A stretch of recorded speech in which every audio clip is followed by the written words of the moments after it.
pelamar prioritas 1 pada sekolah lain sebagaimana huruf F di atas tidak menggeser guru non-ASN yang sudah mengajar di sekolah tersebut.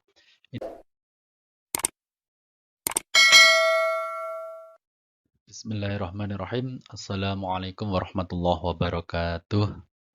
Salam sejahtera untuk Bapak Ibu guru hebat dimanapun berada. Pada kesempatan kali ini, izinkan saya untuk berbagi informasi kepada Bapak Ibu semua kaitannya dengan rekrutmen P3K Guru tahun 2022. Video ini sengaja saya buat mengingat di kolom komentar kemarin ada beberapa teman yang bertanya kepada saya kaitannya dengan penempatan rekrutmen P3K Guru tahun 2022 ini. Pertanyaannya adalah, ini sudah saya tuliskan di sini, akankah ada guru induk yang tergeser seperti tahun 2021 kemarin dan harus pindah sekolah? Nah, ini untuk menjawab pertanyaan ini, apakah nanti Bapak Ibu guru itu ada yang tergeser, terus kemudian tidak dapat sekolah atau harus pindah sekolah atau bagaimana, nanti kita akan bahas di video ini. Nah, ini aturan resminya sebetulnya terkait dengan pertanyaan itu sudah ada Bapak Ibu di Kementerian Keputusan Kemendikbud nomor 349/P tahun 2022. Ini kaitannya dengan rekrutmen P3K Guru untuk jabatan fungsional guru pada instansi daerah tahun 2022. Ini ya skema penempatannya. Yang pertama Bapak Ibu ya, seperti yang sudah panjenengan semua ketahui bahwasanya di rekrutmen P3K tahun 2022 ini pelamarnya itu dibagi menjadi 2 kategori. Yang pertama adalah pelamar prioritas dan yang kedua adalah pelamar umum. Untuk pelamar prioritas itu sendiri masih dibagi menjadi 4 Bapak Ibu ya. Dibagi menjadi 3, mohon maaf. Ada prioritas 1, prioritas 2, dan prioritas 3. Tapi untuk teman-teman yang sudah prioritas 1, ini pun masih dibagi menjadi 4. Ya. Di sini adalah pelamar prioritas 1 dari THK 2, ada pelamar prioritas 1 dari guru non-ASN atau guru yang mengajar di sekolah negeri namun sudah P1. Terus kemudian yang ketiga ada pelamar prioritas 1 dari lulusan PPG dan yang terakhir adalah pelamar prioritas 1 dari guru swasta.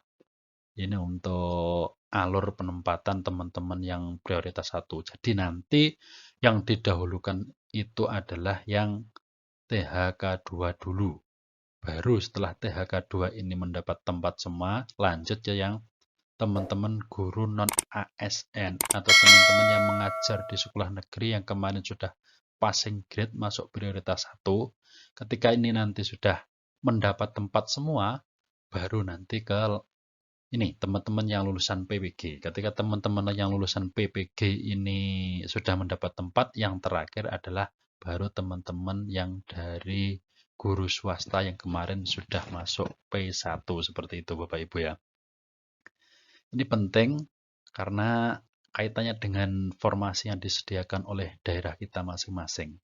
Misalkan kalau daerah saya cuma membuka 50 formasi, sedangkan untuk THK 2 dan juga guru non-ASN ini jumlahnya 50, maka yang didahulukan yang ini Bapak Ibu ya. Meskipun P1 teman-temannya lulusan PPG dan juga guru swasta ini belum bisa ditempatkan.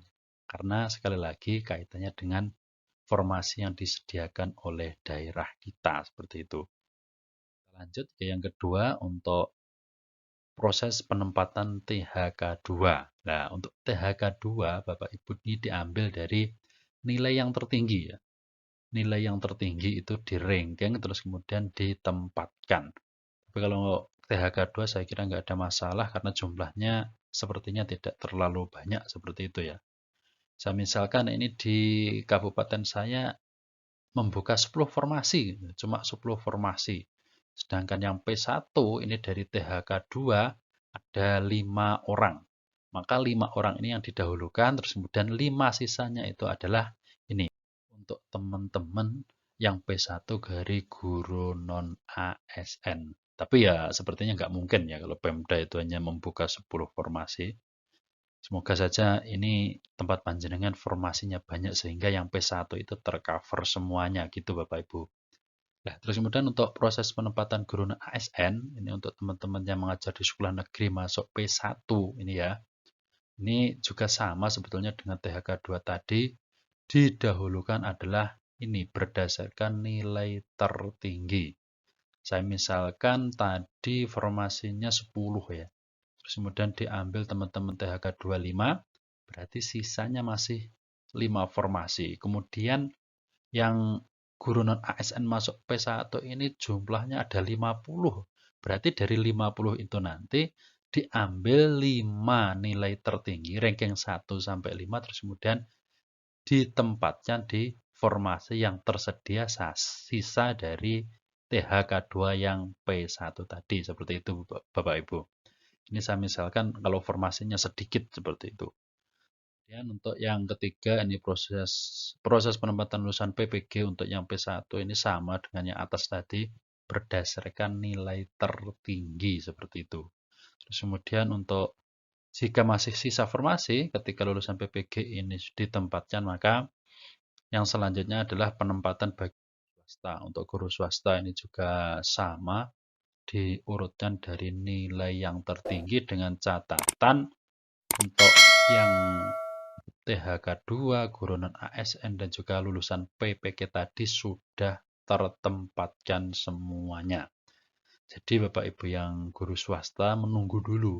Menunggu terlebih dahulu THK2, guru yang sukuan di sekolah negeri dan lulusan PPG mendapat tempat baru.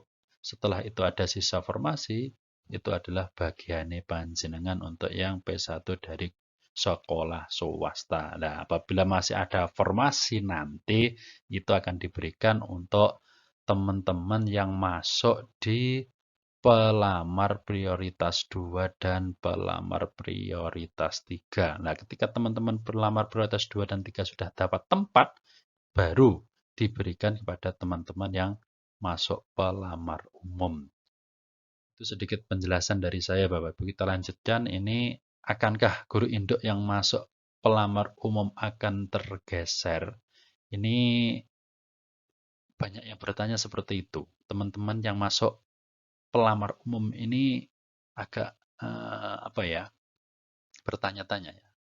Bingung juga itu kalau kegeser harus pindah ke sekolah mana seperti itu. Nah, ini jawabannya ada di tadi, mohon maaf ini ada kesalahan tulisan. Jawabannya ada di yang awal tadi yang saya utarakan bahwasannya untuk rekrutmen P3K tahun 2022 ini ada yang berbeda dengan tahun 2021. Di poin G ini dijelaskan bahwasanya penempatan pelamar prioritas 1 pada sekolah lain sebagaimana huruf F di atas tidak menggeser guru non-ASN yang sudah mengajar di sekolah tersebut. Ini hal penting yang panjenengan semua harus ketahui Bapak Ibu. Bahwasanya teman-teman yang saat ini ngajar di sekolah terus kemudian sekolahnya dapat formasi dan panjenengan tidak bisa lanjut karena formasi tidak sedia, jangan takut atau jangan khawatir kalau panjenengan itu akan digeser oleh teman-teman yang sudah P1. Melainkan sesuai dengan surat edaran Kemendikbud tadi, kalau menurut pemahaman saya ini ya, teman-teman yang tidak bisa melanjutkan pendaftaran dan sekolahnya mendapat formasi itu tidak akan digeser. Lalu bagaimana? Padahal kan dapat formasi. Mungkin menurut pemahaman saya ini mungkin yang digeser nanti adalah formasinya Bapak Ibu. Bukan gurunya itu dipaksa untuk masuk ke sekolah situ padahal situ sudah ada gurunya, melainkan formasi yang disediakan di tempat Bapak Ibu dipindahkan ke tempat P1 tadi mengajar seperti itu. Jadi poin pentingnya ada di sini ya, bahwasanya penempatan pelamar prioritas 1 pada sekolah lain sebagaimana huruf F tidak menggeser guru non ASN yang sudah mengajar di sekolah tersebut. Ini penting. Kalau nggak percaya bisa panjenengan buktikan di surat edaran yang sudah disampaikan oleh Kemendikbud, nomornya yang saya sebutkan di atas tadi, seperti itu. Mungkin itu saja yang bisa saya sampaikan pada kesempatan kali ini. Semoga bermanfaat Bapak Ibu ya. Banyak kekurangan, mohon maaf. Sekali lagi terus dukung channel ini dengan cara ketik, dengan cara like, subscribe, dan juga komen. Sehingga saya bisa introspeksi diri dan ke depan channel ini bisa bermanfaat. Wabillahi taufiq wal hidayah. Wassalamualaikum warahmatullahi wabarakatuh.